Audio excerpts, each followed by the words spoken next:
Ma'asyiral muslimin rahimani wa rahimakumullah. Usikum wa nasihat taqwallahi faqad faza man ittaqa.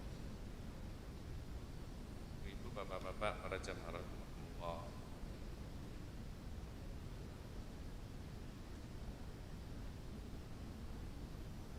Insyaallah saya datang ke masjid ini 114 kali.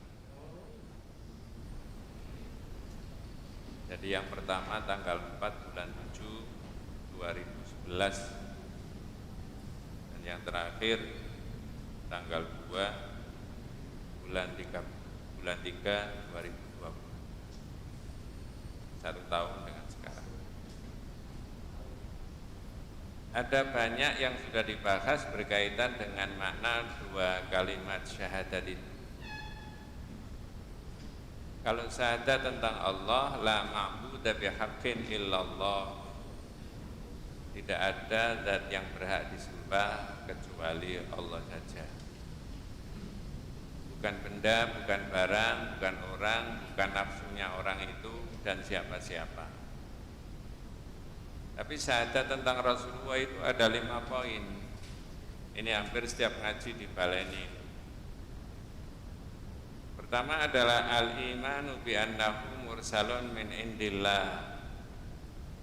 Percaya bahwa Nabi Muhammad itu utusannya Allah. 2, nuti'uhu fi ma amara, mentaati yang diperintah. 3, wa natruku ma naha anhu wa zajara.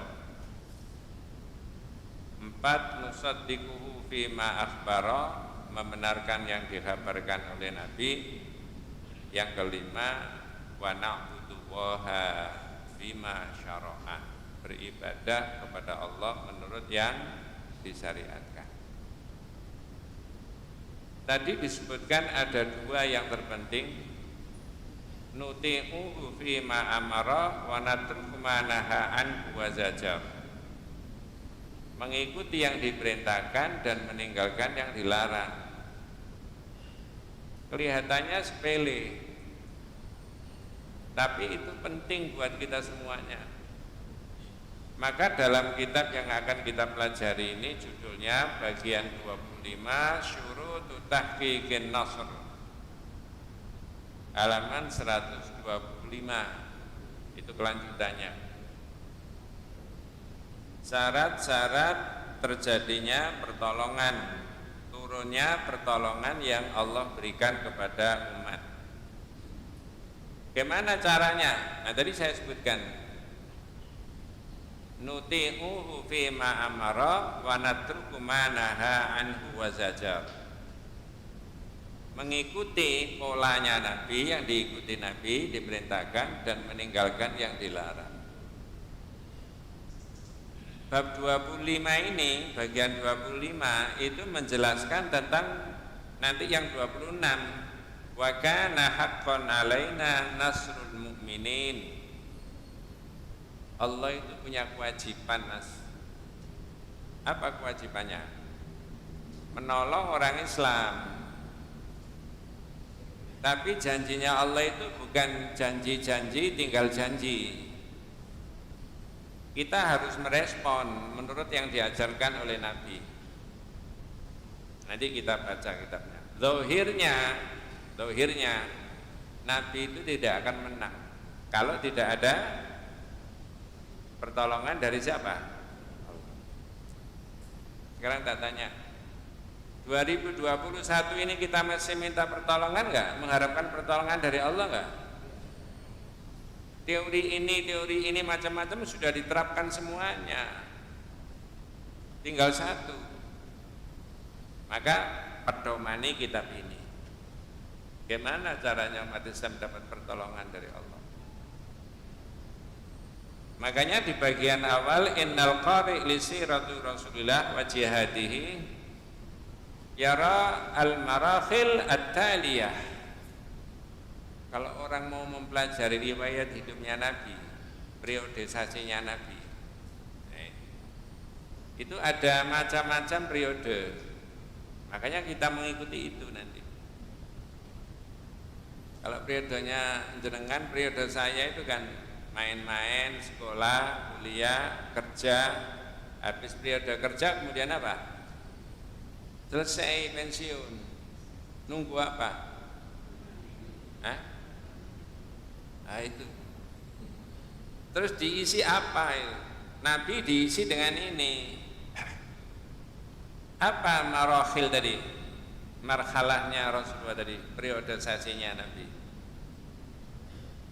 Bagian 25 halaman 125 menerangkan yang pertama marhalatut tauhid. Ya. Ini kebetulan saya saja yang membacakan isinya kitab ini. Orang lain ya lebih bagus. Jadi Nabi menekankan tentang akidahnya tauhid dulu. Kalau sudah tauhidnya mantap, akidahnya mantap, nanti yang lain-lain jadi gampang. Di bab yang sudah lewat pernah kita bahas fasyahadatu bimaknaha wajibun wa muqaddamun ala sairi arkanil Islam.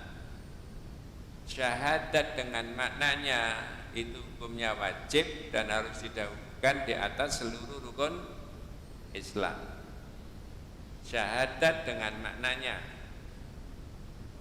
Makanya syahadat dengan syahadat kita harus lebih maju dari sekedar dilafalkan la ilaha illallah, la ilaha illallah. Saya bolak-balik menyebut, mudah-mudahan tidak salah paham. Tidak ngefek kalau cuma itu. Sudah bisa melafalkan. Maka periodenya Rasulullah pertama adalah tauhid dikuatkan. Diyakinkan orang itu. Baqiya Rasulullah 13 aman fi Makkah al-Mukarramah. Selama 13 tahun Rasulullah di Mekah wa huwa yad'u qaumahu ila tauhidillah. Yang ditekankan Rasulullah adalah esakan dulu Allah. Fil ibadah wad du'a wal hukum. Nah itu kelihatannya cuma 3 ya. Dalam macam-macam dalam hal permohonan hanya kepada Allah saja. Nah saya beri contoh, mudah-mudahan ini tidak salah paham karena baru pertama kali ini setelah 1 tahun pray. 2021 ini ada nggak orang minta pertolongan bukan kepada Allah tapi kepada Rasulullah? Jangan tidak akrab dengan itu, makanya nggak bisa jawab. Ya. 2021 untuk menghadapi berbagai problem yang dialami umat Islam. Ada nggak minta pertolongan tidak kepada Allah tapi kepada Rasulullah? Apa lafalnya? Saya sudah menyampaikan lebih dari 25 kali di sini. Assalatu wassalamu alaika ya Rasulullah. Qad khilati adrikni ya Rasulullah. Assalatu wassalamu alaika ya Rasulullah. Qad khilati adrikni ya Rasulullah. Halo. Boleh. Ngaji tauhid enggak? Apakah buku-buku tauhid ini termasuk kitab yang dilarang oleh Kejaksaan Agung Republik Indonesia? Enggak. Dengan itu harus ngomong gitu, Pak. Kalau enggak ada yang ngomong gitu sopo? Ya. Di Al-Falaq itu loh, kita omong itu enggak masalah. Jadi hukum dalam masalah akidah boleh sudah diterapkan. Buku-buku akidah boleh beredar. Bukan keyakinan yang terlarang. 1. 2. Apakah al-hukmu fil ibadah, hukum dalam salah satunya cirinya munafik besar. Sampeyan milih munafik kecil atau munafik besar? Tak enggak milih cilik. Salah satu cirinya munafik besar itu adalah dalam bahasa kita senang kalau saudaranya umat Islam yang lain itu terpuruk. Saya ulangi, senang kalau saudaranya umat Islam, ini umat Islam seluruhnya ini satu saudara apa bukan? Saudara kan? Apa ada berani orang Islam itu di level manapun mengatakan bukan saudara kita? Ada nggak berani mengatakan begitu? Tidak ada. Dulurku Pak, apa? Kode Islami. Tapi upaya untuk ini selalu ada. Makanya tadi saya katakan ada di dalam kitab ini ada ciri nifakul akbar, munafik besar itu kalau ada saudaranya umat Islam lain terpuruk tapi dia tambah senang, rasain. Nah itu munafik. Dan munafik besar kalau hanya berjanji mengingkari, kalau berkata apa? Bohong. Kalau diberi amanat itu munafik kecil. Padahal itu aja sudah sangat berbahaya itu. Kok ada orang sesama saudara umat Islam sahadatnya podo, ada saudaranya yang lain ini terpuruk, dia malah senang. Loh, gitu loh. Ini bukan karangan saya, ada di sini. Maka ukhuwah Islamiyah itu menjadi penting. Jangan hanya diomongkan toh. Fa awwalu ma bada bihi huwa bina'u masjid. Kalau Nabi dari Mekah ke Madinah yang dibangun dulu ya masjid. Yastami'u fihi muslimun li ibadati rabbihim. Dipakai untuk ibadah di situ ya. Al-istima'u kulla yaum khamsa marrat, dipakai minimal 5 kali sehari semalam, dipakai kumpul di situ. Tetapi ukhuwahnya itu bukan hanya sekedar itu. Tapi apa ukhuwahnya itu? Dalilnya sudah terlalu banyak. Ya. Al-muslim akhul muslim. Orang muslim itu saudaranya umat Islam yang lain. Innamal mu'minuna. Ada enggak Pak Ustadz, Pak Kiai di level manapun, dalam organisasi manapun atau kelompok umat Islam manapun yang tidak mengerti innamal mu'minuna ikhwatun, sesungguhnya orang mukmin itu saudara? Ada enggak yang tidak mengerti itu? Tidak ada.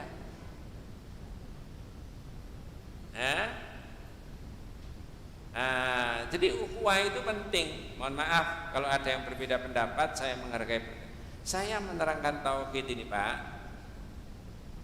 karena saya mengerti ada judul A'da'ut Tauhid.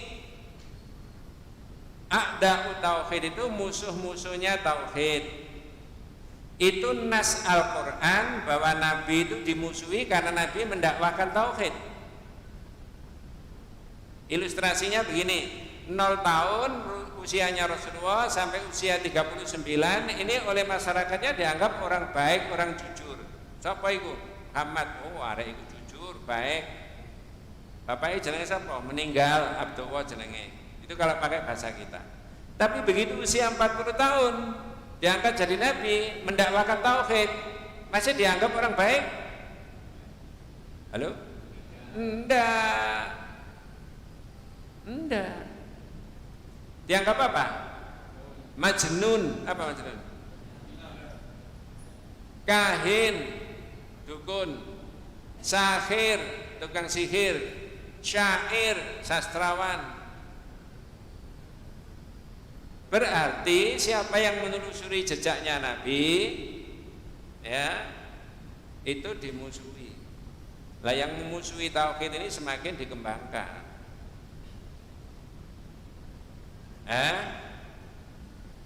Coba jenengan ini saya potong dulu ya. Jenengan baca di bab yang 10 bagian bagian D. Bagian yang ke-10 bagian D dalam kitab itu ada. Ya.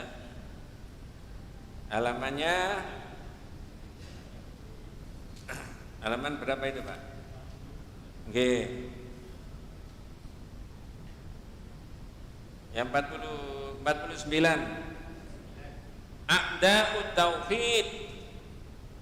Musuh-musuhnya apa? Tauhid. Wa kadzalika ja'alna likulli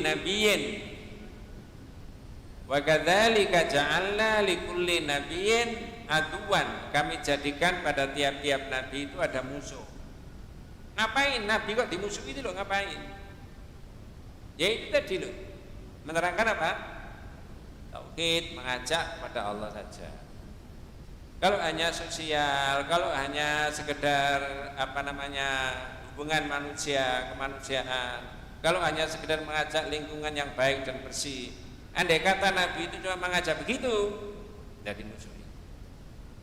Tapi begitu mengajak tauhid, ini gak oleh mas disembah, ini sirik, tauhid aja, dimusuhi enggak? Ini dalilnya. Surat apa itu Pak? Al-An'am 112. Wa kadzalika ja'alna likulli nabiyyin aduwan. Kami jadikan pada tiap-tiap nabi itu musuh. Siapa Pak musuhnya? Syayatinal insi wal jinni. Apa tadi? Syayatinal insi wal jinni. Terjemahnya apa? Setan-setan dari golongan. Sing bener jenengan terjemahkan. Saya ulangi. Syayatinal insi wal jin. Setan-setan dari golongan manusianya sampai disikno. Loh iya, ini kan begitu ya. Ya. Coba saya beri perbandingan. Saya tak baca ayat ini yang didahulukan apa? Wa ma khalaqatul jinna wal insa illa liya'budun. Yang didahulukan sampai titen ya Pak. Wa ma khalaqatul jinna wal insa illa liya'budun. Yang didahulukan jin. Satu lagi, walaqad dzara'na li jahannama katsiran minal jinni wal ins. Yang didahulukan jin. Tapi khusus ini memusuhi nabi, yang didahulukan manusia. Coba dasarnya begitu.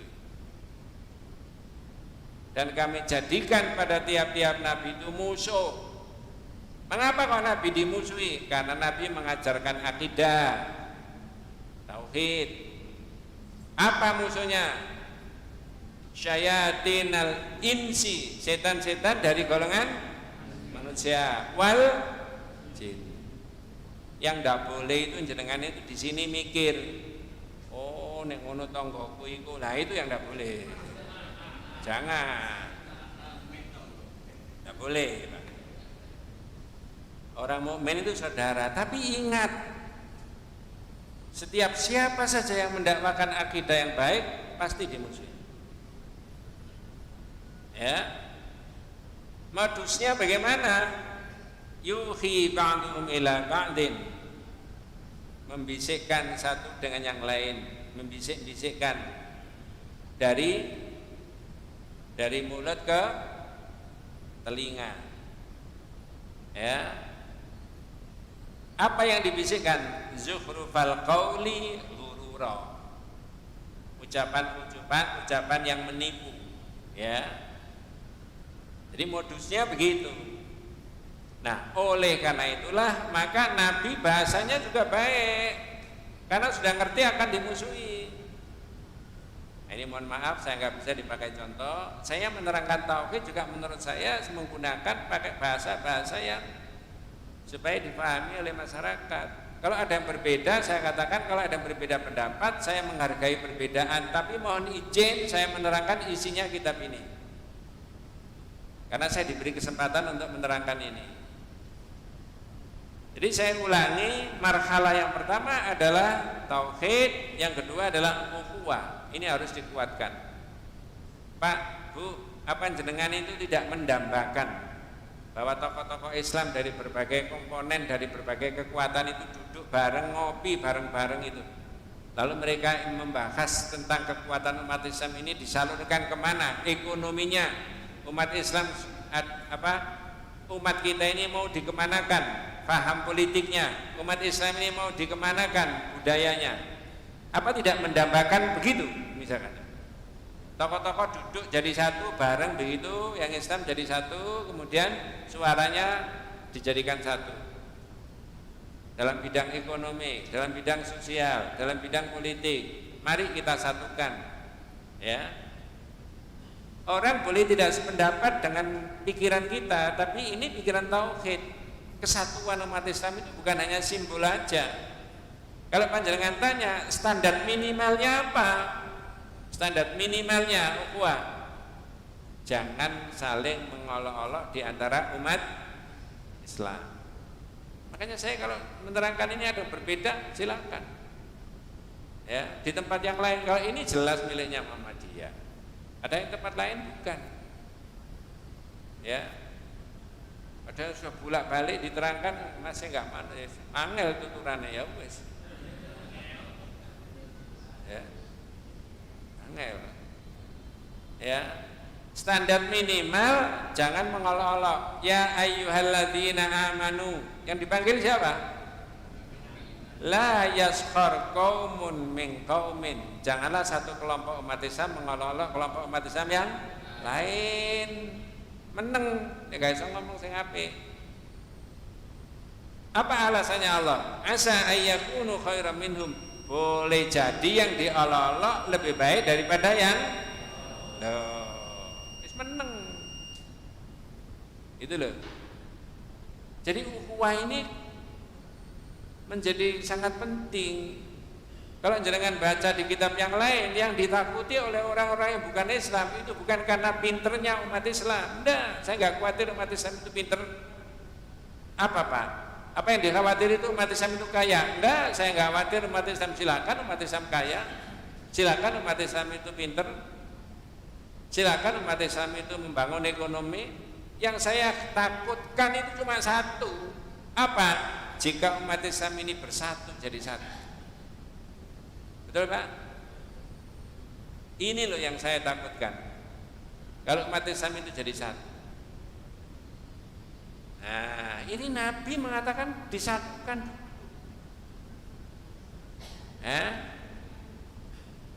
Nah, begitu. Ketiga, al-istidad, periodisasinya Nabi itu adalah persiapan untuk menghadapi orang yang bukan Islam, yang akan merontokkan umat Islam. Laqad amara al-Qur'anul Karim bil istidad li'a'da. Al-Quran memerintahkan umat Islam supaya Islam itu membuat persiapan. Dalilnya pakai surat Al-Anfal ayat 60. Wa a'iddu lahum mastata'tum min quwwatin. Dan persiapkanlah untuk menghadapi mereka itu dengan segala apa? Kekuatan yang kamu miliki. Ya macam-macam kekuatan. Ya. Tapi kalau sudah pendidikan kalah, ekonomi kalah, budaya kalah, politik kalah, ya sudah. Ya. Ini tak potong dulu Pak ya. Upayanya Perserikatan Muhammadiyah itu mau membuat toko di masing-masing ranting desa. Kenapa kok begitu? Potensi ekonominya umat Islam itu bisa biar balik ke umat Islam sendiri. Keuntungan 2.000, 5.000, 10.000, keuntungan ini jangan diberikan orang lain. Itu kecil-kecilan. Lah kalau secara nasional berapa ya? Ada kekuatan. Itu namanya juga istidad, persiapan. Tanpa persiapan tidak bisa. Cuma Syekh Jamil Zainu memberikan tafsiran bahwa istidad persiapan itu salah satunya ditekankan persiapan fisik. Mohon maaf, mudah-mudahan tidak salah paham. Orang Islam latihan memanah, boleh nggak? Orang Islam latihan menembak, boleh nggak? Ya tentu saja kalau di masyarakat kita izin legal mana ada latihan menembak. Kenapa kok pakai latihan begitu Pak? Orang Islam masuk jadi tentara, boleh nggak Pak? Halo? Orang Islam masuk jadi polisi, boleh nggak? Kalau semuanya posisi itu sudah kuat, ini kitab ini mengatakan begitu. Istiqdad itu memperkuat posisi itu diantaranya. Tapi ternyata orang lain sudah memperkuat aspek itu. Istiqdad itu persiapan, ya. Jadi Jamil Zainu mengatakan wa fassaraha, malah mengutip hadisnya Nabi, al istiqdad ala inna al quwwa, kekuatan itu ar-ramyu, kekuatan fisik. Itu persiapan itu kekuatan fisik. Teorinya 85% kalau dalam konteks masyarakat kita. Hanya saja tak urut, akidahnya sudah baik 85%, ukhuwahnya sudah baik, baru nanti istiqdadnya ini persiapan. Ya, makanya dalam bab ini nanti dilanjut bab yang ke-26 itu wa kana haqqan alaina nasrul mu'minin. Allah punya kewajiban menolong umat Islam. Ya, lalu diberi contoh nanti bab 25 itu bulan berikutnya sebelum Ramadan insyaallah. Ya. Itu memohon pertolongan kepada Allah, berdoa.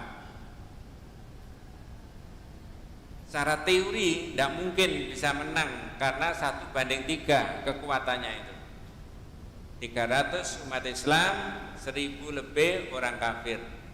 Penguasaan medan sama, ya, keterampilan perang sama, persenjataan sama, beda di personil 1:3. Kok bisa menang yang satu? 300 banding 1000. Dari mana Pak? Minta pertolongan dari Allah. Kalau ada orang tanya, loh, itu kan zaman Nabi Pak, Nabi masih ada, sekarang nggak ada ya. Walaupun nggak ada Nabi, kalau umat Islam mohon pertolongan kepada Allah dengan syarat-syarat yang disebutkan itu tadi, kira-kira malaikat masih diturunkan nggak? Masih diturunkan nggak Pak? Percaya? Tapi kalau sudah gembruduk turun, tanya sampean, terus tugasku apa Cak? Sampean jawabnya gimana? Ya, ada. Jangan pesimis. Saya punya buku kecil, buku saku itu judulnya Ayatul Rahman fi Jihadil Afghan. Itu Nabi sudah nggak ada. Baru tahun 1970-an, 80-an kok. Afghanistan diserbu tentara Uni Soviet. Tapi bercokol bertahun-tahun, tiba-tiba tentara Uni Soviet buyar, balik ke negaranya masing-masing. Uni Soviet bubar. Ada wartawan yang nulis mengamati terjadinya peperangan gerilyanya Afghanistan tadi. Kok bisa menang umat Islam? Padahal jumlahnya sedikit di Afghanistan. Peralatan perangnya menang mana? Uni Soviet. Tapi kok bisa hengkang dari situ kalah? Kesimpulannya dia menulis buku Ayatul Rahman fi Jihadil Afghan. Tanda-tanda kekuasaan Allah yang Maha Rahman dalam perang Afghanistan. Ada. Jangan menafikan. Nah, nanti kalau bahas bab yang 26 itu kita titik tekannya ada di surat An-Nur ayat 55. Wallahu a'lam. Mudah-mudahan kita semuanya senantiasa diberikan rahmat barokah hidayah Allah Subhanahu wa taala. Hadan Allah wa iyyakum ajmain. Kita tutup dengan doa kafaratul majlis. Subhanakallahumma wa bihamdika asyhadu an la ilaha illa anta astaghfiruka wa atubu ilaik. Assalamualaikum warahmatullahi wabarakatuh.